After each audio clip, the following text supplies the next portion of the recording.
Bismillahirrahmanirrahim. Assalamualaikum warahmatullahi wabarakatuh. Selamat malam, salam sejahtera bagi kita sekalian. Shalom, Om Swastiastu, Namo Buddhaya, salam kebajikan. Yang saya hormati, yang saya banggakan, Ketua KPK Bapak Nawawi Pamo Langgo beserta seluruh Dewan Pengawas dan pimpinan KPK, Ketua KPU Bapak Hashim Asyari atau yang mewakilinya, Ketua Bawaslu Bapak Rahmat Bagja, Ketua DKPP Bapak Hedi Lugito, Bapak Febri Adriansyah, Jampitsus mewakili Jaksa Agung, Komjen Polisi Wahyu Widada, Kabar Reskrim mewakili Kapolri,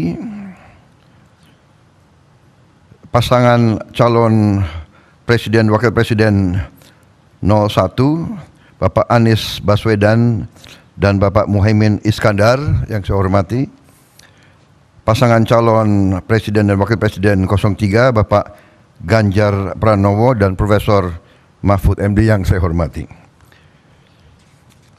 Kita telah kumpul di tempat yang baik ini untuk membahas masalah korupsi. Dan saya kira kita semua menyadari dan faham benar betapa masalah korupsi ini merusak kehidupan bangsa dan negara dan membahayakan keselamatan sebuah negara.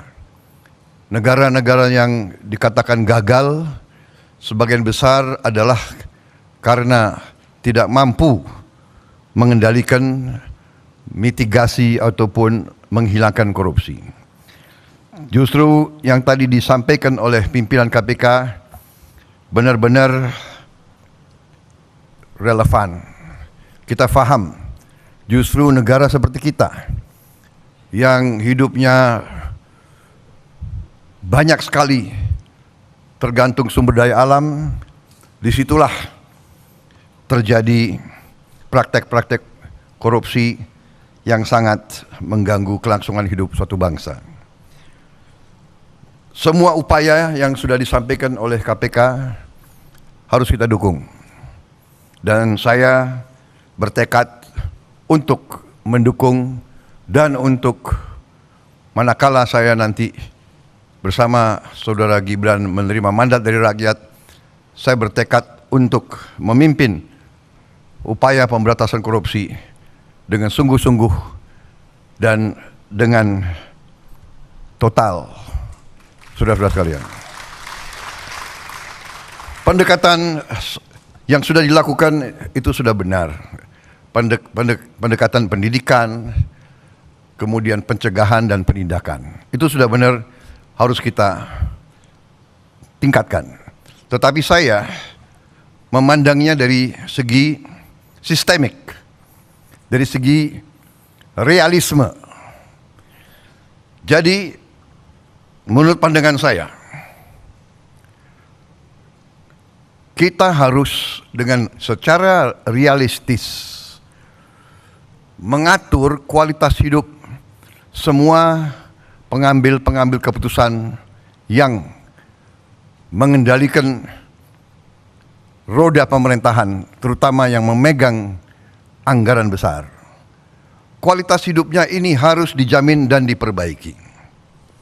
Contoh, hakim di negara-negara yang maju yang harus kita pelajari, hakim-hakim, apalagi hakim tertinggi, hakim agung, itu dijamin jabatannya seumur hidup. Dia hanya bisa berhenti apabila dia sakit, dia minta berhenti, atau dia meninggal. Itu di Amerika, itu di Inggris. Kemudian Ketua Mahkamah Agung adalah pejabat negara yang gajinya tertinggi.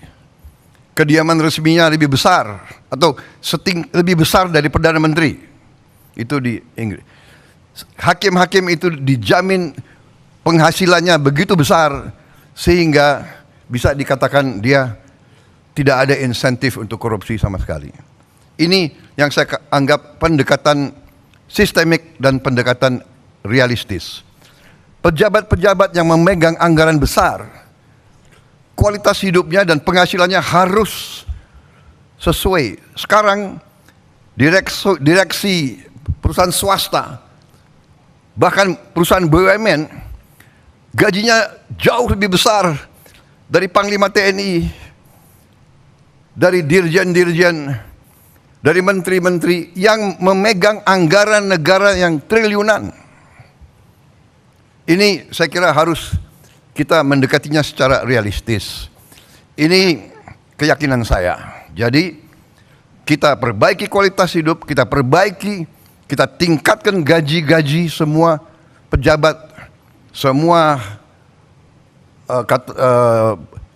penyelenggara negara. Kita mampu, saya sudah hitung dengan tim pakar saya, Indonesia negara kaya bukan negara miskin. Kita mampu, kita tingkatkan kualitas hidupnya, kita jamin kualitas hidupnya dengan berbagai sistem.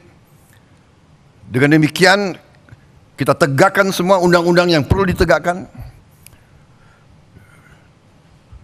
Bila perlu pembuktian terbalik, tidak perlu kita tunggu delik pengaduan, tetapi seorang pejabat yang mau menjabat jabatan penting harus transparan, harus bisa dilihat. Karena itu saya sangat dukung LHKPN untuk ditegakkan dan diberi sanksi manakala LHKPN itu tidak jujur. Semua kekayaan harus dilaporkan.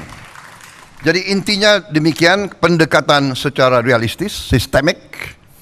Kita perbaiki kualitas hidup, kita jamin kualitas hidup sehingga tidak terjadi suatu hal yang tidak masuk akal. Sebagai contoh, pejabat yang mengendalikan anggaran kontrak-kontrak besar itu diperlakukan sama dengan pejabat yang tidak punya tanggung jawab sebesar itu.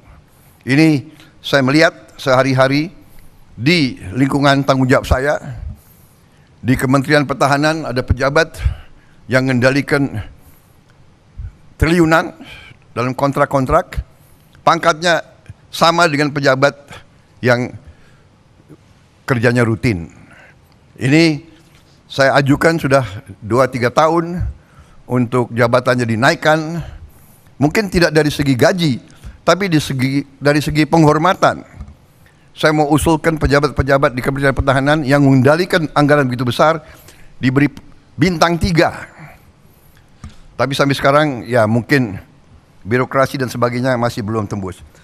Itu pertama, jadi sistemik pendekatan. Yang kedua menurut saya adalah kehendak politik, political will. Tadi saya sependapat dengan Pak Anies tadi, harus dari atas. Political will, kehendak politik. Kehendak politik untuk menegakkan pemberantasan korupsi dan Ingarso Sungtulodo memberi contoh.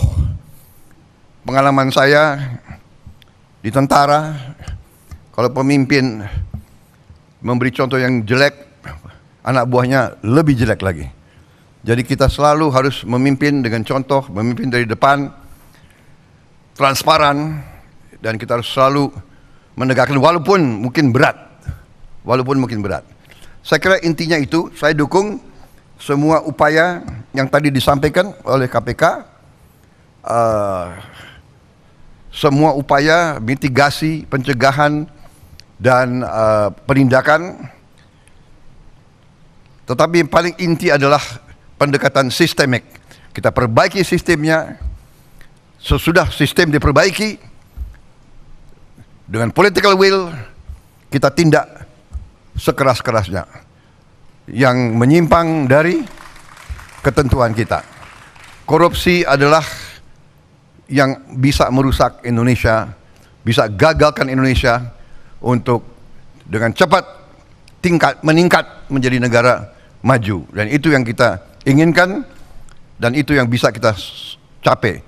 Negara kita sangat kaya, negara kita sangat potensial, dan negara kita sangat-sangat mungkin melompat menjadi negara yang hebat. Terima kasih. Wassalamualaikum warahmatullahi wabarakatuh. Terima kasih Bapak Prabowo Subianto dan Bapak Gibran Rakabuming Raka yang telah menyampaikan respon dan komitmen anti korupsi. Jangan lupa subscribe ya.